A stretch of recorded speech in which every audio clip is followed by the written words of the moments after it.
नमस्कार, ज्योति सिंधरानी में आपका स्वागत है। आज मैं आपको बताने वाली हूँ किस तत्व की आपकी हथेली है। देखिए, जब भी हम किसी हथेली का एनालिसिस करते हैं तो कॉम्प्रहेंसिव एनालिसिस होता है।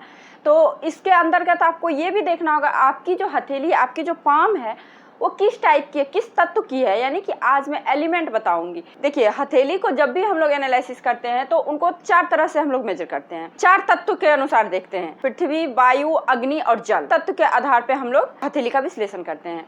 तो आज मैं बताऊंगी कि किस तरह की हथेली आपको देखने को मिलेगी, तो आप लोग इस चीज को समझ सकते हो कि आपकी हथेली किस तत्व की है। जैसा कि मैं बताई हूँ कि हथेली की जब भी हम लोग मेजर करते हैं 4 तत्व, earth element, air element, fire element और वाटर एलिमेंट। ठीक है, तो देखिए, सबसे पहले हथेली का शेप देखना पड़ेगा, आकार देखना पड़ेगा और उंगली देखनी पड़ेगी, फिंगर देखनी पड़ेगी। इसी आधार पे हम 4 भाग में बांटते हैं।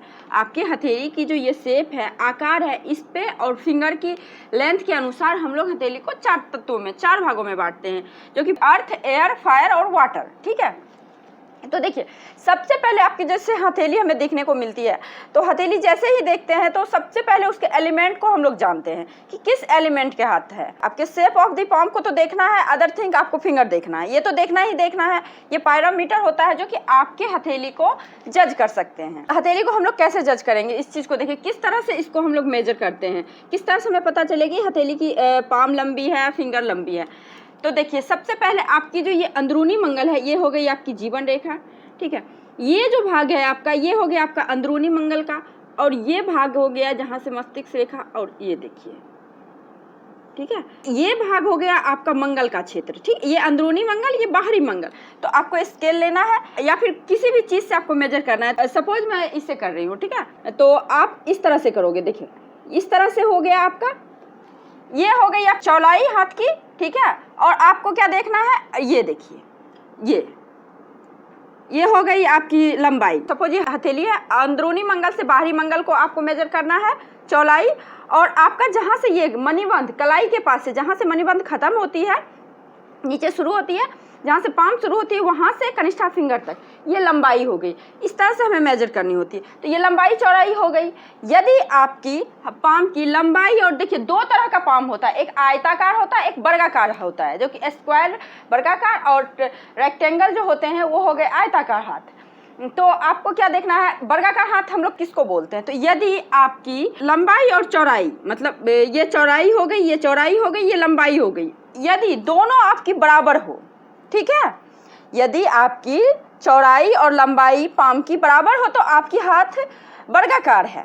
ठीक है, और वहीं स्क्वायर शेप का हाथ है। वहीं यदि आपकी मान लीजिए चौड़ाई बड़ी हो और लंबाई छोटी हो, तो ये हो गई आपकी रेक्टेंगल, आयताकार हाथ है। ठीक है, एग्जाम्पल से आप लोग समझिए। देखिए, यदि आपकी हथेली की जो चौड़ाई है 15 सेंटीमीटर है, ठीक है, और उसकी लंबाई भी 15 सेंटीमीटर है। सपोज ये चौड़ाई है, ये आपकी हो गई 15 सेंटीमीटर, ठीक है, और ये भी हो गई लंबाई, ये चौड़ाई आपकी 15 सेंटीमीटर, लंबाई 15 सेंटीमीटर।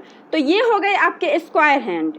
ठीक है, ये हो गई आपके स्क्वायर हैंड। ठीक है, अब देखिए, यदि आपकी ये चौड़ाई सपोज 15 सेंटीमीटर, ठीक है, और यही लंबाई आपकी हो गई 10 सेंटीमीटर, तो ये पाम हो गई आपके रेक्टेंगल। ठीक है, तो इस तरह से हम लोग मेजर करते हैं पाम को। तो सबसे पहले तो आयताकार और स्क्वायर, 2 तो हम लोग निकाल लेते हैं। इस तरह से हमें पता चल जाती है कि आपकी हाथ वर्गाकार है कि आयताकार है, ये हो गई। और दूसरी चीज ये होती है, अब आपको देखना कैसे है कि हमारा हाथ किस एलिमेंट का है। तो ये तो आपको पहले मेजर करनी होगी, ठीक है, लंबाई और चौड़ाई पाम का। उसके बाद आपको मिडिल फिंगर को देखना होगा, क्योंकि मिडिल फिंगर जो होते हैं ना, हमारे हथेली का मेन होता है, बैलेंस रखता है, और मिडिल फिंगर से ही हम लोग लंबाई चौड़ाई इस चीज़ को ज्ञात करते हैं। तो आपको ये मिडिल फिंगर की लंबाई देखनी होगी। यदि आपकी मिडिल फिंगर की लंबाई को आप मेजर करोगे, किसी स्केल से आप मेजर करोगे, और इसको इस तरह से फिर में जितना इसका सेंटीमीटर आया उतना ही इसका सेंटीमीटर आया, तो फिंगर बराबर है। या फिर ये मान लीजिए ये फिंगर बड़ी है, इस तरह से हम लोग मेजर करते हैं। तो आपको एलिमेंट जब मैं बताऊंगी तो फिर इस चीज़ को बताऊंगी। इस तरह से हम लोग मेजर कर लेते हैं। मध्यमा फिंगर से हम लोग एलिमेंट को देखते हैं फिंगर की जो लेंथ है इससे पता चलेगी कौन सा एलिमेंट है पाम आपका। मान लीजिए 15 सेंटीमीटर चौड़ाई और 15 सेंटीमीटर लंबाई है, ठीक है, और साथ ही साथ आपकी जो फिंगर की जो लेंथ है वो 18 सेंटीमीटर, तो ये फिंगर बोली जाएगी पाम छोटी और फिंगर लंबी बोली जाएगी। तो जैसा कि मैं बताई हूँ 4 तरह के तत्व होते हैं पृथ्वी तत्व। सबसे पहले मैं बताऊंगी पृथ्वी तत्व के बारे में, अर्थ एलिमेंट वाले व्यक्ति कैसे होते हैं। तो देखिए अर्थ एलिमेंट कैसे पता चलेगा आपकी हाथ अर्थ एलिमेंट का है। तो देखिए सबसे पहले तो स्क्वायर होना चाहिए, कहने का मतलब क्या, ये आपकी और ये इसका लेंथ, चौड़ाई लंबाई दोनों बराबर हो तो हाथ वर्गाकार बोली जाएगी। सपोज 15 सेंटीमीटर आपकी चौड़ाई हो और 15 सेंटीमीटर आपकी हाथ की लंबाई हो, ये एक कंडीशन होता है। दूसरा चीज आपकी जो ये फिंगर की लेंथ थोड़ी छोटी होना चाहिए, मध्यमा फिंगर की लेंथ, क्योंकि मध्यमा फिंगर से ही हम लोग मेजर करते हैं, तो मध्यमा फिंगर की लेंथ थोड़ी छोटी होनी चाहिए। तो एग्जाम्पल देखिए, जैसे हथेली की लंबाई और चौड़ाई 10 सेंटीमीटर है, ठीक है, और मध्यमा फिंगर की आपकी जो लंबाई है वो 8 सेंटीमीटर है। मध्यमा फिंगर आपकी 8 सेंटीमीटर है और हथेली की चौड़ाई 10 सेंटीमीटर है और लंबाई भी 10 सेंटीमीटर है, ठीक है। ये हथेली आपकी हो गई पृथ्वी तत्व, अर्थ एलिमेंट की हथेली। तो अब इसका क्वालिटी क्या होगा, तो देखिए जिस भी व्यक्ति का इस तरह का हथेली हो, पृथ्वी तत्व की हाथ हो, तो ऐसे व्यक्ति स्टेबिलिटी होते। देखिए पृथ्वी तत्व ठहराव को बताता है, गंभीरता को बताता है, तो व्यक्ति की लाइफ में कहीं ना कहीं ठहराव होता है, स्टेबिलिटी होती है। और गंभीर व्यक्ति, थोड़ा क्या गंभीर होते हैं व्यक्ति, ये व्यक्ति प्रैक्टिकल होते हैं, व्यवहारिकता इनमें बहुत ज़्यादा होती है, फेथफुल होते हैं और नेचर के बहुत ज़्यादा करीब रहना चाहते हैं, संतोषी होते हैं, प्रकृति। इन्हें अगर घूमने के लिए भी आप बोलोगे, जो पृथ्वी तत्व की हथेली है होगी, वो व्यक्ति को आप बोलोगे कहीं घूमने फिरने, तो वो ऐसे वैसे जगह पे नहीं, बिल्कुल जहाँ पे प्रकृति संबंधी हो, जहाँ नेचर से संबंधी हो, तो वहाँ पे ये लोग घूमना ज़्यादा पसंद करेंगे। काफ़ी सिस्टमैटिक ढंग से कार्य को करते हैं, ईमानदार भी होते हैं और IQ भी इन व्यक्ति का अच्छा होता है, इमोशंस को जाहिर नहीं कर पाते हैं। तो ये क्वालिटी होती है पृथ्वी तत्व वाले व्यक्ति में, जिस भी व्यक्ति का पृथ्वी तत्व का हथेली है। तो ये हो गई आपकी पृथ्वी तत्व। अब आपको मैं बताती हूँ वायु तत्व, एयर एलिमेंट का। तो देखिए एयर एलिमेंट के व्यक्ति कैसे होंगे।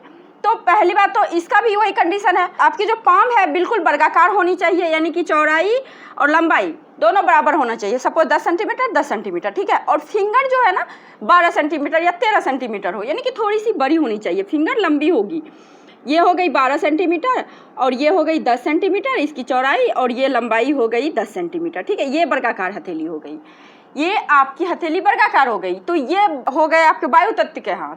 तो वायु तत्व के जो भी हथेली होती है, यानी कि हथेली आपका पाम वर्गाकार होगी और इसकी जो फिंगर की लेंथ थोड़ी सी बड़ी होगी, तो आपको पता चल जाएगी ये आपकी वायु तत्व की, एयर एलिमेंट की हथेली है। तो इसके जो क्वालिटी क्या होते हैं, देखिए ऐसे व्यक्ति काफ़ी इंटेलिजेंट होते हैं, बहुत ज़्यादा इंटेलिजेंट होते हैं, अच्छे व्यापारिक व्यवसायी लोग ऐसे होते हैं, बहुत ज़्यादा मिलनसार होते हैं और इनको एक जगह रहना पसंद नहीं होता है, और कम्युनिकेशन स्किल बहुत अच्छी होती है ऐसे व्यक्ति की। वायु तत्व के जो भी व्यक्ति होते हैं तो उनका कम्युनिकेशन स्किल बहुत अच्छी होती है। थोड़े से ये लोग फ्लर्टी नेचर के होते हैं, एक तरह से अच्छे मोटिवेटर आप बोल सकते हो, तो अच्छे मोटिवेटर भी ये लोग होते हैं और पढ़ने लिखने के शौकीन होते हैं, बहुत अच्छी अच्छी बुक पढ़ना अच्छा लगता है, लिखते भी बहुत अच्छा है, राइटर, मीडिया में तो कभी इस तरह की व्यक्ति का हथेली आपको इस तरह से दिख जाएगी, यानी कि वर्गाकार शेप और फिंगर थोड़ी सी लंबी। ये हो गई आपकी वायु तत्व की हाथ। अब जानिए आप लोग फायर एलिमेंट यानी अग्नि तत्व की हथेली कैसी होती है। अग्नि तत्व की जो भी हथेली होगी उसमें आपको क्या देखना है, हथेली का पाम जो है आयताकार हो और फिंगर थोड़ी शॉर्ट हो। अब देखिए आयताकार पाम, मान लीजिए आपकी चौड़ाई आपकी 12 सेंटीमीटर हो गई और आपकी जो ये लंबाई होगी 10 सेंटीमीटर होगी, ठीक है, और फिंगर की जो लंबाई होगी वो होगी मान लीजिए 9 सेंटीमीटर या फिर 8 सेंटीमीटर, यानी क्या कि आपके पाम से वो फिंगर थोड़ी सी देखने में छोटी लगे, तो ये हो गई आपकी आयताकार पाम और फिंगर लंबी, तो यानी कि आप अग्नि तत्व के व्यक्ति हैं। तो अग्नि तत्व के जो व्यक्ति होते हैं तो ऐसे ही होते हैं, यानी कि पाम आपकी रेक्टेंगल होगी और फिंगर आपकी शॉर्ट होगी थोड़ी, ठीक है। ये दो कंडीशन बनते हैं तो आपके अग्नि तत्व फायर एलिमेंट हुए। तो इनकी क्वालिटियाँ क्या होती है, तो देखिए ये लोग डायनामिक होते हैं, थोड़ा कॉन्फिडेंस बहुत अच्छा होता है ऐसे व्यक्ति में, मोटिवेटर होते हैं, बहुत अच्छे मोटिवेटर होते हैं, करेज वाला काम हमेशा करते हैं और साहसी होते हैं, पराक्रमी होते हैं मिलिट्री वगैरह में, और रिस्क टेकर बहुत ज़्यादा होते हैं। जो भी अग्नि तत्व के हथेली होगी उनमें साहस बहुत अच्छी होती, बहुत अच्छी पराक्रम होते, मिलिट्री हो गया, जो भी मतलब रिस्क का काम करने का चीज़ होता है तो ये लोग ज़्यादा करते हैं। काफ़ी एनर्जेटिक भी होते हैं, ऊर्जावान भी होते हैं, तो ये अग्नि तत्व की क्वालिटी होगी। इस प्रकार की हथेली होगी तो व्यक्ति ऐसे होंगे। अब देखिए जल तत्व अब एक आखिरी जो होते हैं जो जल तत्व के हथेली, आपको कैसे पता चलेगी कि आपकी हथेली जल तत्व है? तो देखिए सेम आपकी जो हथेली पाम होगी बिल्कुल आयताकार, लेकिन आपकी जो फिंगर होगी ना वो लंबी होगी, यानी कि 13 सेंटीमीटर हो गई, 14 सेंटीमीटर, 15 सेंटीमीटर, इस तरह थोड़ी सी लंबी होगी, आपकी पाम से फिंगर लंबी होगी। तो ये हो गई आपकी जल तत्व की हथेली। जल तत्व की हथेली जो भी होते हैं, जो भी व्यक्ति होते हैं, तो देखिए ये बहुत ज़्यादा इमोशनल होते हैं, लवर टाइप में एक तरह से आप बोल सकते हैं, करुणामयी होते हैं, थोड़ा जज्बाती होते हैं, बहुत ज़्यादा सेंसिटिव होते हैं। ऐसे व्यक्ति को दया बहुत जल्दी आती है।